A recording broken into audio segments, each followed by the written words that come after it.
là nặng đâu. Cô tránh ra để tôi làm cho. Hôm qua anh Mùi bảo là bảo vệ cô cơ mà. Để xem anh Mùi có bảo vệ cô đường mái không. Tại bắt nạt chị Nhật. Được rồi, lần này để xem tôi xử lý cô thế nào. Em không có cho cô Vân làm đây nữa, không để cho cô ấy bắt nạt chị nữa. Từ bây giờ tôi cấm cô bước chân vào công trường này. Cái công trường này của anh á, anh tưởng em biết thao lắm à? Từ bây giờ cô không cần phải đi làm nữa. Đây em trả muối này. Trả muối cho anh ấy. Cô đi, Tôi thèm công việc này lắm đấy. cô đi về đi. Đừng có ở đây làm tôi ngứa mắt nữa.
quế này lúc chưa cho hai mẹ con hàng á, thì mẹ con mình lúc nào cũng làm cỏ sạch quang hết cho cây lên. Bây giờ mình giao cho con hàng rồi như nào. Bà Sùng Tiến đích hộ chăm sóc cây rậm nhớ là cái gì. Rậm thế này thì cái quế nó không lên tốt đâu bà ơi. Tôi đã giao cho bà rồi, bà phải chịu khó làm cỏ cho nó quang đấy chứ. Lâu lâu tôi mới về vặt lá rang của tôi là tôi nhìn thấy rậm thế này thì bà để thế này không được đâu. Mình phải làm cỏ cho sạch, cho cây, cho nương quang, xong cho cây xanh tốt chứ. Chứ mà cứ mà ở không mà cho cây nương rậm thế này cây không tốt được đâu. Đã giao cho phải chịu khó làm cỏ chứ. Lúc giao cho bà, hai mẹ con bà Sùng Tiến rồi mà không biết bà Sùng Tiến là đi đâu mà làm cái gì, không thấy chăm sóc cây đâu, cho nương cây rậm thế này. Thôi đã giao cho hai mẹ con bà rồi, kệ thôi, bà không chăm sóc được thì cũng kệ bà thôi. Mình con hàng thì không nói rồi, con đi làm rồi không nói rồi, con có việc. Nhưng mà bà Sùng Tiến này mình đã giao cho mình phải, tôi đã giao cho là phải làm quang đấy chứ. Chứ mà để cây rậm thế này thì tôi thấy thương cây lắm, rậm. Trước mẹ con tôi làm thế nào cũng liên quan.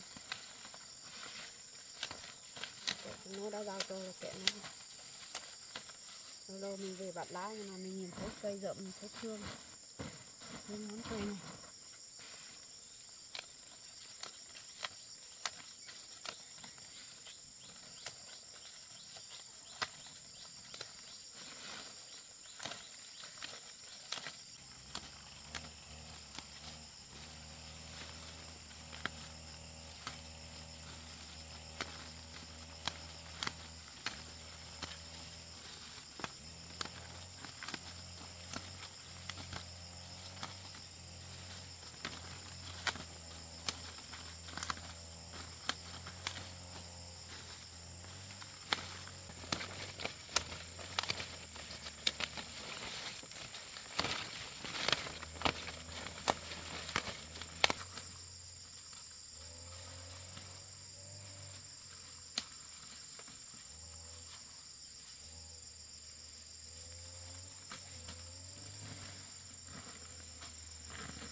Chỗ này dặn cô Vân là cho mọi người đào móng sau đó là đổ luôn cơ mà. Sao mà giờ vẫn để thế này nhỉ?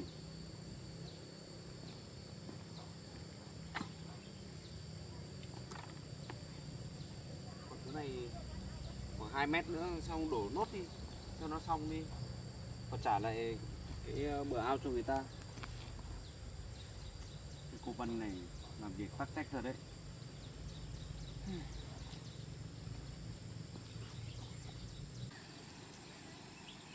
Bảo ra đây cùng kiểm tra lại cái tuyến đường này mà sao giờ này vẫn chưa ra nhỉ? Giờ muộn rồi. Có pha để chúng ta không này.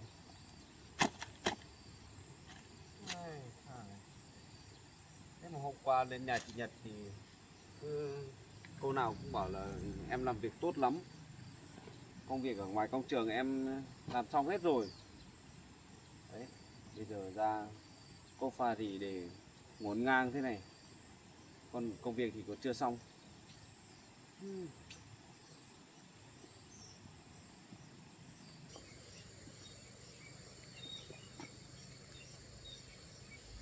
Cái đoạn chỗ này sao lại không để đào cái rãnh đi cho thoát nước ra bên cống kia nhỉ? Trước mình đã dặn thế rồi. Sao giờ vấn đề như thế nhỉ? Đúng là cái công trường này làm việc không có chị Nhật là đã đâu vào đâu thôi mà. Chị Nhật mới nghỉ được có vài hôm thôi mà đã xảy ra bao nhiêu chuyện như thế này rồi. Cũng may là hôm nay chị Nhật đã đồng ý đi làm lại rồi. Nếu không thì mình cũng không biết phải làm thế nào nữa. Mà chị Nhật chắc sắp đến đây rồi đấy. Lúc nãy mình bảo là lên đón chị ấy nhưng mà chị ấy bảo là không cần đâu, chị đang ra rồi. Chả biết là chị ấy đến đâu thì...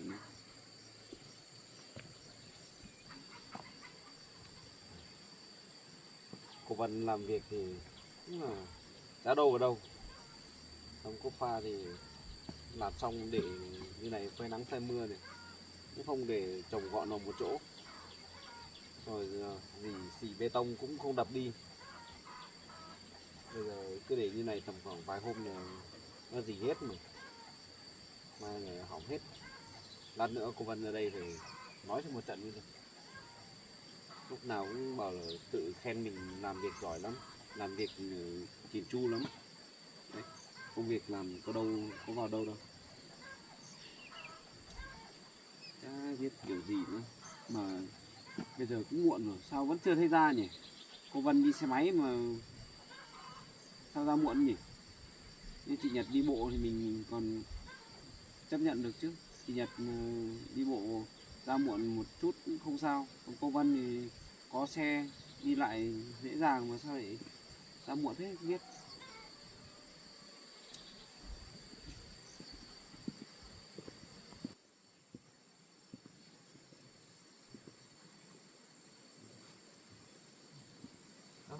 Đi đến rồi đây à? Em cũng vừa mới kiểm tra qua được một lúc thôi.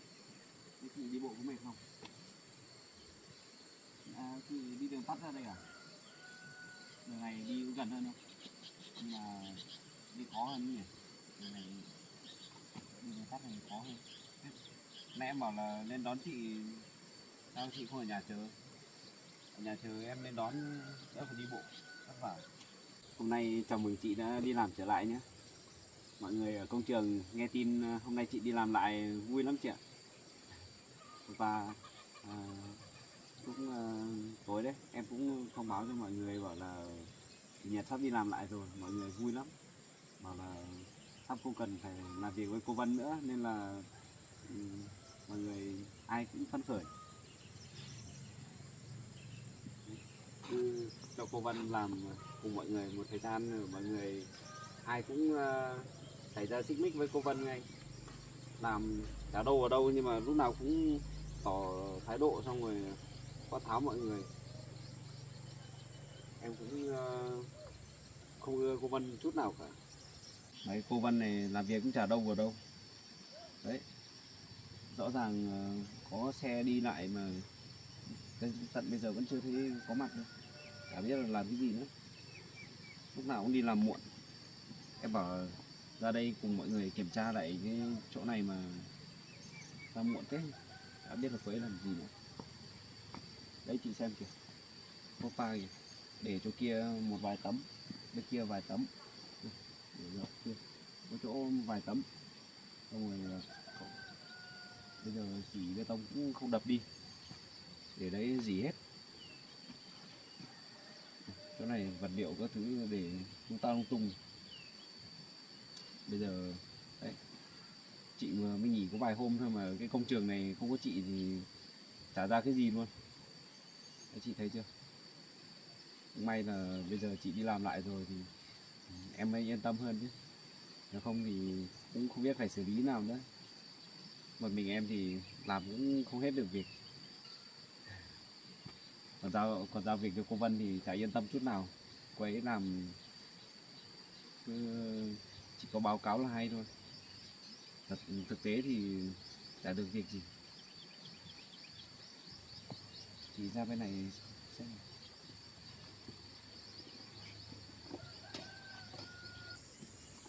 Đây chị xem chưa? Ván biết các thứ, ván có pha để chúng ta không tung kìa, cọc cắm cái dỡ chả hiểu cái gì luôn. Cái này tháo ra được rồi, sao vẫn để đây chả hiểu. Cứ để đấy thôi, để lát nữa cô Vân đến đây xem cô ấy còn cãi kiểu gì.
đây, cô Vân đến rồi.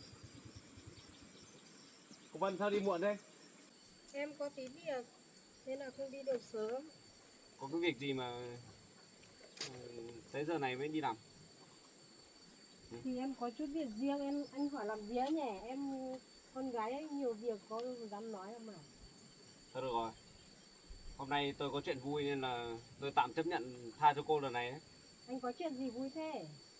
Đấy, hôm nay chị Nhật đi làm lại rồi. Thế mà cũng bảo vui. Em bảo chuyện buồn thì có. Vui với tôi là được. Có gì vui đâu, làm không làm cũng như thế thôi mà. Đấy, mấy hôm chị Nhật nghỉ đấy, cô xem công trường của tôi thành ra cái gì rồi. Cô xem kìa. Ván các thứ cô để thế này à? Hả? Cô bảo mọi người để thế này à? Cái này đã làm xong đâu, chả để thế à? Đã làm xong cái gì? Cái Thế kia tháo cô pha ra sao cô lại để ngổn ngang đấy? Cái này sao cô không cho mọi người tháo đi? Cái này chưa tháo được. Cái này Cái gì mà chưa tháo được? Cái này đổ được bao nhiêu hôm rồi còn chưa tháo được hả? Cô làm việc kiểu gì đấy? Cái này bên trong đá khô đâu, anh nghĩ xem cái này nó dày cái bác phải như cái mặt đường này đâu. Cô đi làm công trình bao nhiêu lâu rồi mà cô bảo là chỗ này chưa tháo được cô Phạm? Cái này làm được mấy ngày rồi còn chưa tháo được. Cô định để bao giờ? Đến khi sắt hỏng mục hết rồi cô mới định tháo à? Em biết đâu, như trước làm cái công trình đấy anh có cho em tháo đâu, anh bảo để lâu lâu nó cứng thằng tháo. Sao hôm nay anh bắt nạt em thế? Cái kia đổ dầm thì mình phải để lâu chứ. Còn cái này đổ cái bờ ao thì có cái gì đâu mà phải đấy. Cái kia thì phải có cái giáo chống đỡ để chịu lực chứ.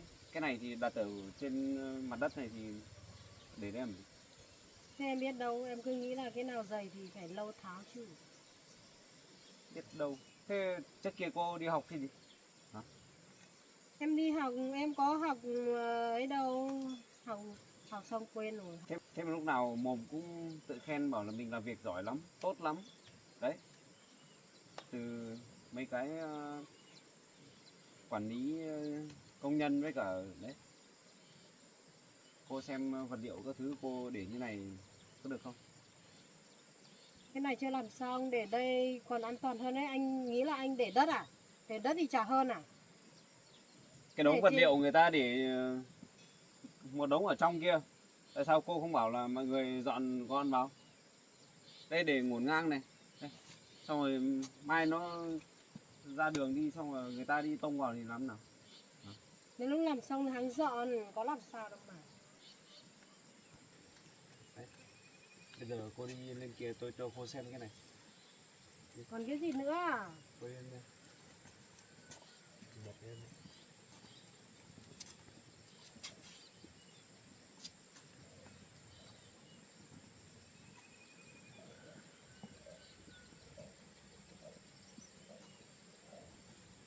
Cô xem này. Tô xong cô để này. Đây, tô kia nữa. Hôm đấy làm tối quá mọi người chạy về hết thì có ai nhận đâu. Thế tôi thuê cô về để kiểm tra cơ mà. Cô làm gì? Cô làm tượng à? Thì lúc em về mọi người đã về đâu. Lúc Thế đấy tại sao cô lại về trước? lúc đấy em gọi anh cũng được ấy, anh ở nhà cô Nhật ấy, em chả ra đấy tìm anh đây. Tôi bảo cô là ở đây kiểm tra mọi người cơ mà. Thế sao cô bảo là cô dặn mọi người rồi? Đấy, dặn thế này à? Em dặn rồi, mọi người vâng dạ rồi mà ai biết đâu là chỉ như thế này. Vâng dạ cái gì? Này, từ tiền cô đấy. Này, cô ở đây xem. Máy này. Máy phủ mỗi cái tấm này xong là để thế này luôn. À. Cái này trời mưa gió thổi lật cái này đi xong là mưa nó hắt vào thì thả hỏng cả máy đi. Có thấy hát đi đâu mà, có thấy mưa gió, có thấy ấy được đi đâu. Mấy ngày nay mưa gió suốt đây vấn đề đâu thấy. Thế nếu lỡ mà nó bị bay đi nó làm hỏng máy thì cô định tính như nào? Lúc kia thì sửa, có gì đâu. Cô bỏ tiền ra sửa nhá.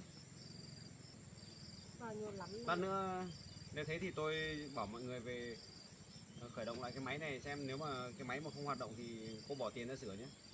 Được mà, bây giờ anh khởi động đi, xem được không? Được rồi. Khi nào bắt đầu vào làm tôi sẽ bảo mọi người kiểm tra lại xem máy móc có cái nào mà không hoạt động thì tôi sẽ bắt cô bỏ tiền ra sửa, trừ vào tiền lương của cô. Anh cứ trừ đi, trừ sau em lại trừ mọi người, có gì đâu. Cô mà trừ đúng thì không sao, cô trừ sai thì đến lúc đấy cô không biết. Đây này, cuốc sẻng các thứ để nguồn ngang này này. Cuốc sẻng đây. Đây toàn xi măng này, không sau không bảo mọi người rửa đi. Cái này mấy nữa là đi cào xi măng mà nó dính xi măng kia nó. Dính xi măng nó hỏng hết đi. Sau rồi đến lúc ai bù tiền vào đấy mua cái đồ mới. Cô cứ làm như này, hai cái công trường là hỏng hết đồ. Hỏng mỗi cái khác, cái này đáng bao nhiêu đâu mà, cái đến 100.000 đâu mà. Thế cô có bỏ tiền ra không mà bảo không đáng bao nhiêu? Đây, máy kìa. Cô để như này. Sao không bảo mọi người để gọn gàng vào, xong là che chắn vào cẩn thận đi. Đây này. Che mỗi cái đầu nổ, che mỗi một tí này.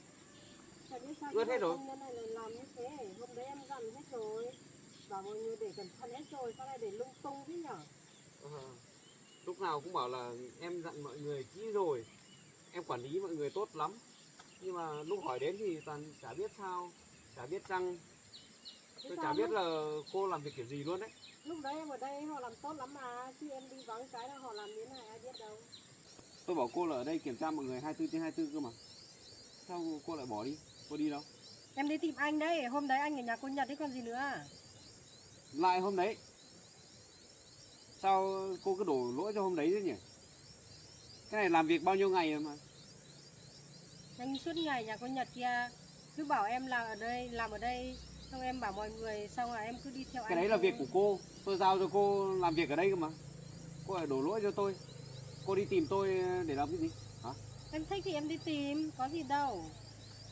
Tôi nói trước cô nhá. Tôi trừ lương cô 500.000, không nói nhiều. Anh cứ trừ đi, anh trừ rồi em lại đi trừ mọi người. Em Đấy trừ là 1 chuyện của triệu cô. luôn. Đấy là chuyện của cô. Đấy là chuyện của em trừ hẳn mỗi người 500 luôn. Được rồi. Đấy, nếu mà cô có lý do chính đáng để trừ mọi người thì chắc mọi người sẽ đồng ý thôi. Còn nếu mà cô trừ mà không đúng để xem lúc đấy mọi người kiện lên cấp trên thì xem cô xử lý như nào. Cấp trên thì cũng là anh thôi, em cũng nói đấy, bao nhiêu lý do như anh vừa nói đấy thì em cũng trừ như thế. Hôm đấy 10 người làm ở đây em trừ mất 5 triệu là được gì. Thế cũng được thôi. Nếu mà cô cảm thấy cô trừ được. Em thì lo gì, em cứ trừ như thế cho anh biết. Anh dám trừ em á, em trừ hết mọi người luôn. Cái này là cô làm sai tôi phải trừ. Thì đấy là cũng trách nhiệm của mọi người mà, làm Lỗi- xong máy móc thì vẫn phải để Trước gọn mắt chứ. là lỗi không bảo quản vật liệu cẩn thận. Tôi trừ cô 500.000. Còn khi nào mà máy móc mà khởi động lên không được mà hỏng ấy, hỏng hóc ấy, đấy cô phải chịu trách nhiệm hoàn toàn. Việc làm thì chả đâu ở đâu, công việc thì cứ làm sao nhãng thôi. Đấy, xong rồi nói là còn toàn cái ngang cái ngửa. Cô xem lại cái cách làm việc của mình đi.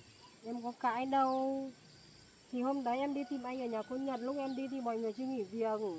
Thì đến lúc em về thì mọi người về hết rồi. Tôi không nghe cô giải thích nhiều nữa. Cứ mỗi lần cô làm sai, tôi ra công trường mà kiểm tra thấy cô làm không gọn gàng, tôi trừ 500.000. Đấy, cứ biết thế mà làm. Anh cứ Không trừ không đi. cần phải nghe cô giải thích làm gì nhiều. Anh cứ trừ đi. Thôi, bây giờ chị Nhật ở đây kiểm tra cô Vân, cho cô ấy đo lại cái mặt đường này xem có đủ kích thước không nhá. Xem có đủ 3,5 mét không. Đây, xem có đoạn nào thiếu hụt không. Cô Vân đo nhá, chị Nhật kiểm tra thôi nhá. Tôi nói trước ấy. Tôi lên trên này kiểm tra xem có đoạn nào bị sạt lở không. Mấy hôm nay trời mưa nhiều. Anh cứ đi đi. Tôi đi một lát tôi quay lại đấy. Chị Nhật ở đây kiểm tra cô Vân xem cô ấy đo đúng nhá. Thì không phải làm đâu. Anh cứ đi đi, có gì mà lo chứ nhỉ. Cô Nhật to như châu, ai làm gì được cô Nhật đâu mà.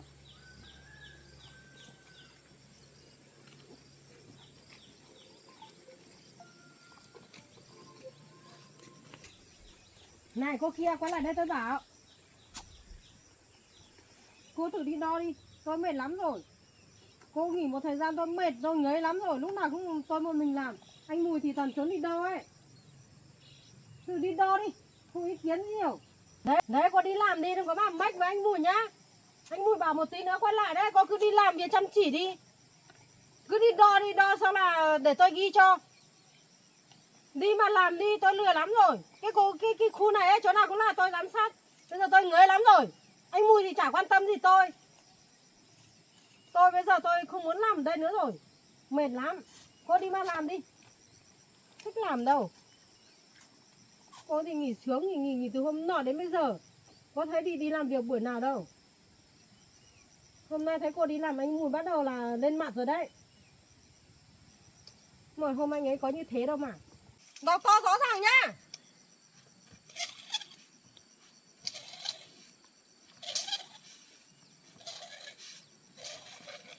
Bao nhiêu?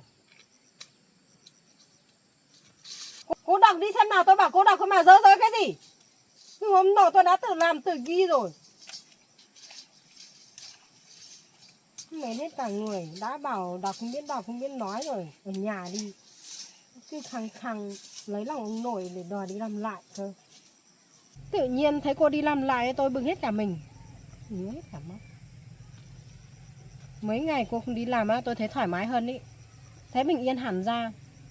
Hôm nay đi, thấy cô đi làm anh Mùi cũng chửi tôi, chửi lên chửi xuống. Từ nãy đến giờ. Làm cái gì cũng không thấy vừa ý đâu. Chả biết là anh Mùi thể hiện trước mặt cô để làm gì nữa. Đấy, đo đồ dậy đi.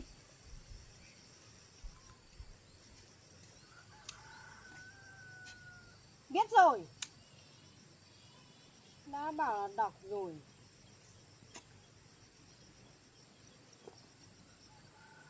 Nói ở nhà mua bán hoa quả rau củ kia đi. Nói gì công việc đâu. Mà cứ phải tranh ở đây làm cái công trình ở đây làm gì thế không biết. Tất cả cũng tại cô đấy. Tại cô nên là anh Mùi mấy hôm nay mới bắt nạt tôi như thế đấy. Trước kia cô không đi làm anh Mùi có như thế đâu. Đã thế hôm nay tôi cho cô dọn hết cả cái khu này luôn. Không phải đo gì nữa. Bây giờ cô đi ra bên kia dọn cái xô chở các thứ kìa. Cuốc xẻn này, cả cái mái dầm kia nữa. Không đo cái này nữa, tôi thấy việc này nhàn quá rồi, không cần đến cô làm đâu. Đấy vào đây cho tôi, đi làm nhanh đi. Cái xôi chậu kia vứt bừa bãi kìa. Đấy, tôi bảo cô đi dọn đây. Mọi hôm anh Mùi có nói tôi đâu. Hôm nay tự nhiên cô đi làm lại đây. Anh Mùi chửi tôi từ nãy đến giờ luôn. Tôi nhức hết cả đầu. Bây giờ anh ấy đi rồi không có ở đây. Cô thao mà làm đấy, làm thoải mái đi. Nhanh lên rồi đây tôi bảo này.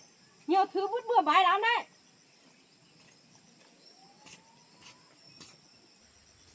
Đấy, dọn cái số này đi.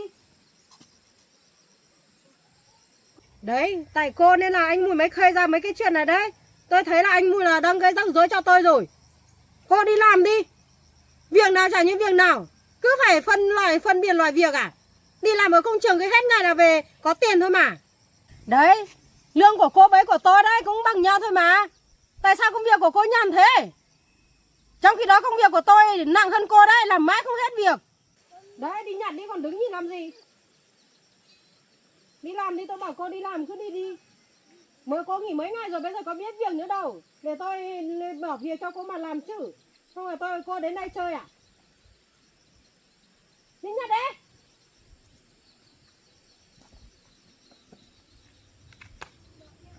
Đi làm như kiểu đi chơi ấy nhở.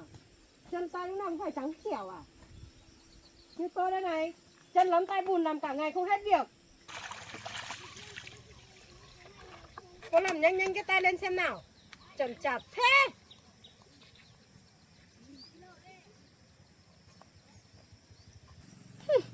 Hôm qua anh Mùi bảo là bảo vệ cô cơ mà. Để xem anh Mùi có bảo vệ cô được mãi không. Anh Mùi cũng có việc của anh Mùi chứ suốt ngày đi theo cô đâu. Tôi bảo rồi đừng có nghe lời hứa của đàn ông rồi. Như tôi đây này, chả nghe lời hứa của ai hết. Cứ mặc sức mình mà làm. Đấy, cái này bây giờ xong rồi. Đi ra kia dọn mấy cái tấm ván kia lại đi. Vứt một ngang ngoài đường kia cái cuốc kia. Đi làm đi. Bảo nhờ làm cái gì một tí thôi mà cứ kéo lôi kéo người ta đi làm cùng mấy tỷ à? Người ta làm suốt ở mấy cái việc này có gì nặng đâu. Với cái sức của cô á, việc này còn quá nhẹ.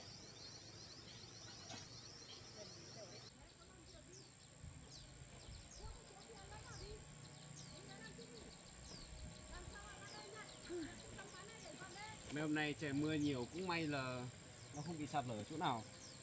Nếu không thì lại phải sửa chữa lại. Sao lại có tiếng cô Vân nói to tiếng với chị Nhật thế nhỉ?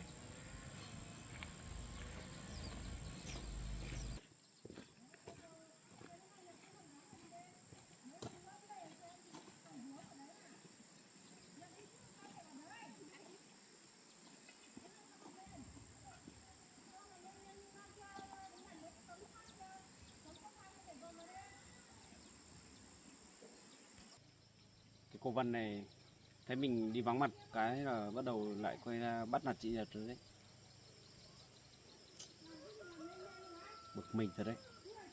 Lại bắt nạt chị Nhật. Được rồi. Lần này để xem tôi xử lý cô thế nào.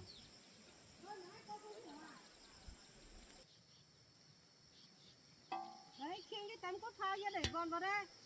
Kia sang bên kia để đẹp đây. Làm nghiêm túc vào xem nào. Làm việc gì mà yếu thế? Sang bên kia mà kéo. Làm việc làm như kiểu không có sức hay sao ấy. Tránh ra để tôi làm cho.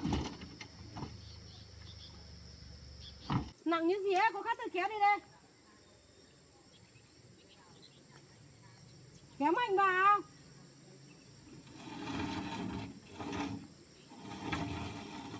Người thì to như sao, yếu thế.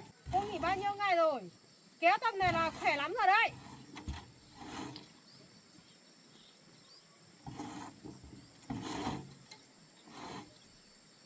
Đi làm tí phải mặc áo sành điệu cơ.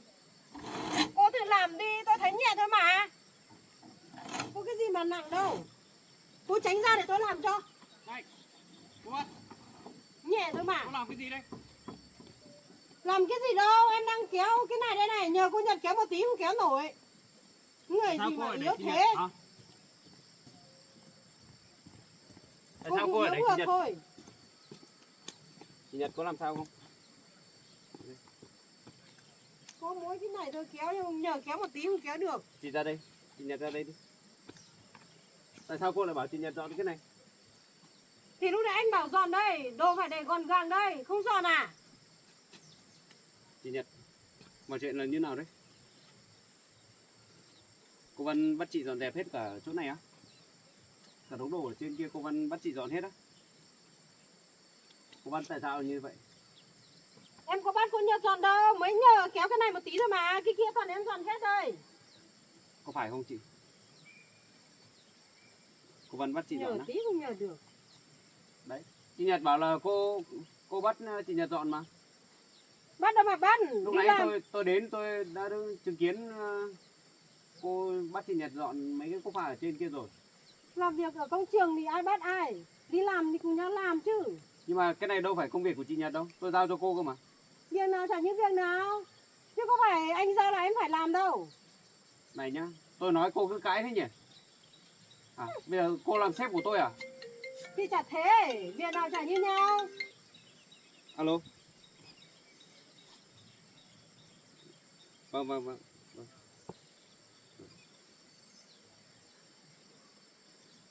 Việc nào chả như nhau, có cái gì đâu mà. Cái gì? Tại sao cô lại bảo chị Nhật đi dọn đồ cho cô? Hả? Thế anh tuyển cô Nhật ở đây làm việc là tuyển vào đây để cưng. Bây giờ chị Nhật có công việc riêng của chị ấy. Tôi đã giao cho chị Nhật là giám sát cô để cô đo đạc cơ mà. Sao tự Đo nhiên rồi, em cô lại đo làm trái xong ý tôi rồi. đấy? Hả? Em đo xong rồi, bây giờ đến khung mà đến cái đoạn dọn dẹp rồi. Chị Nhật, lúc nãy cô Vân đã đo chưa? Chưa đo luôn. Cô đây giỏi vét lẻo thôi.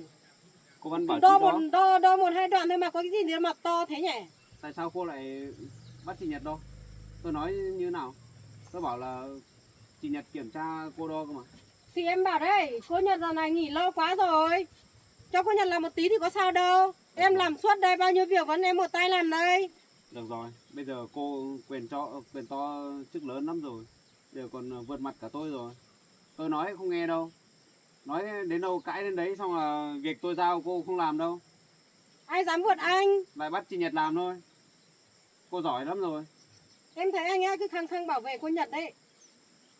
Nếu mà cô đã thích thế thì tôi sẽ chiều theo ý cô. Ở công trường ấy thì tôi nói cô phải nghe, còn nếu mà cô đã không nghe lời tôi ấy thì tôi sẽ cho cô nghỉ việc. Cô ở nhà cô thích làm vua chúa hay làm gì cũng được, cô không cần phải nghe lời ai nữa, không phải làm theo mệnh lệnh của ai nữa. Đấy. Em cần gì? Anh cho em nghỉ thì em nghỉ thế thôi. Chứ em cứ tưởng anh còn nuối tiếc em thì em mới làm đây. Chứ bây giờ anh còn tình cảm gì với em nữa đâu. Đằng này còn đi theo cái cô Nhật này.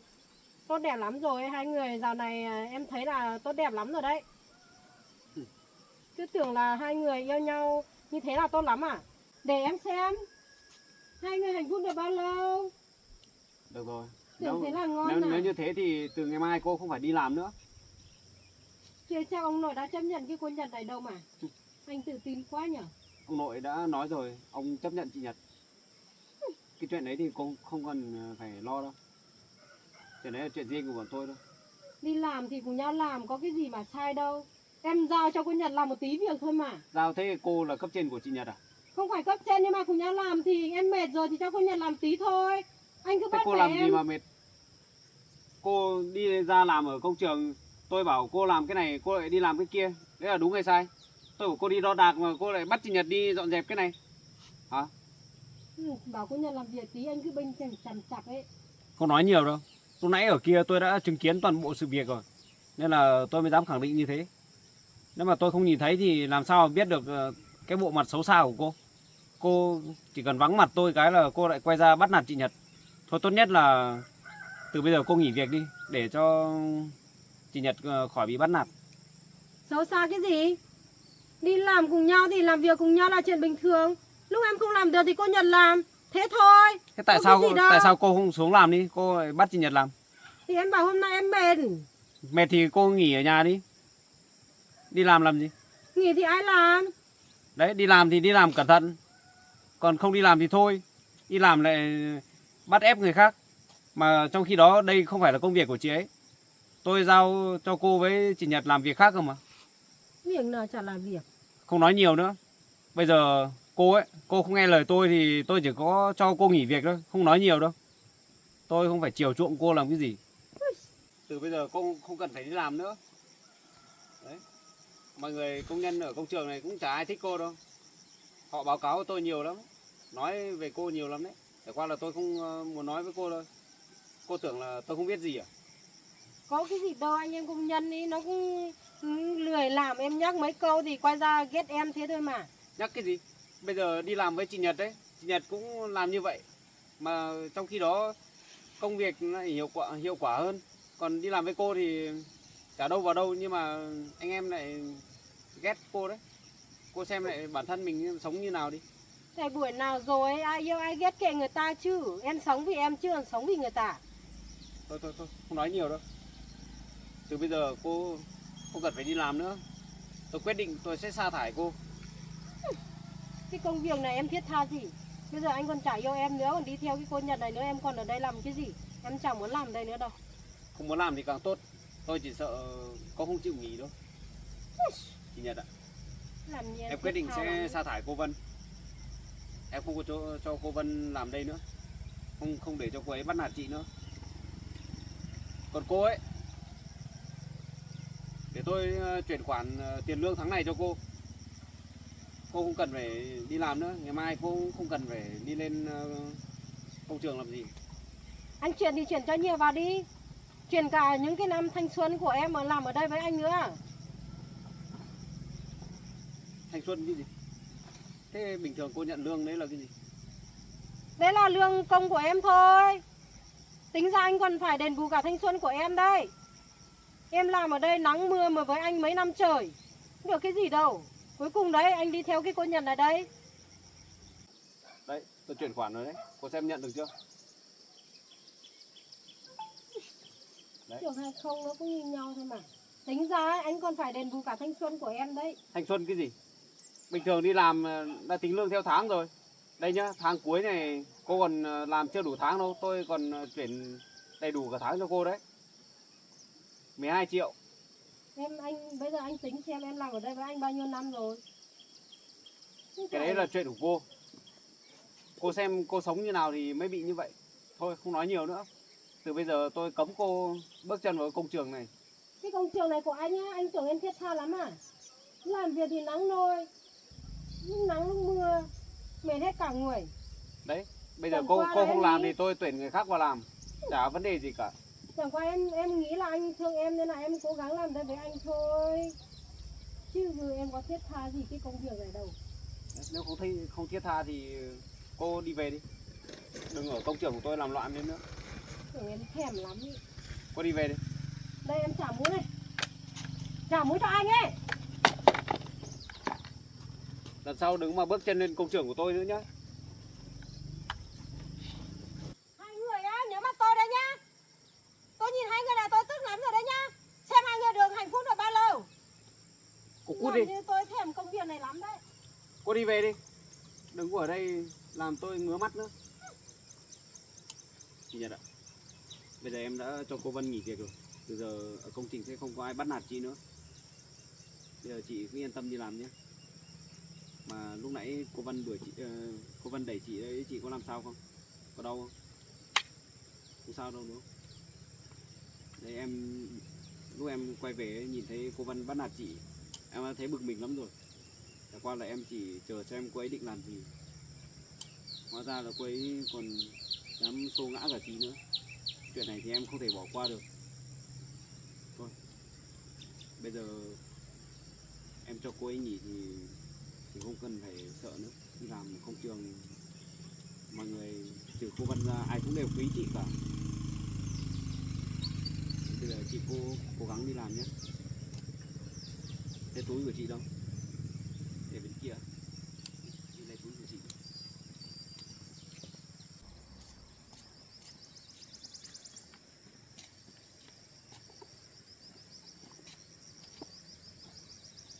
Đấy. Không ngờ em vừa đi một chút về cô Vân đã bắt nạt chị. Thôi, bây giờ mình đi lên trên kia kiểm tra cái đoạn trên kia. Nãy em dặn mọi người đang đào đất ở trên kia đấy. Mình lên trên đấy kiểm tra xem thế nào.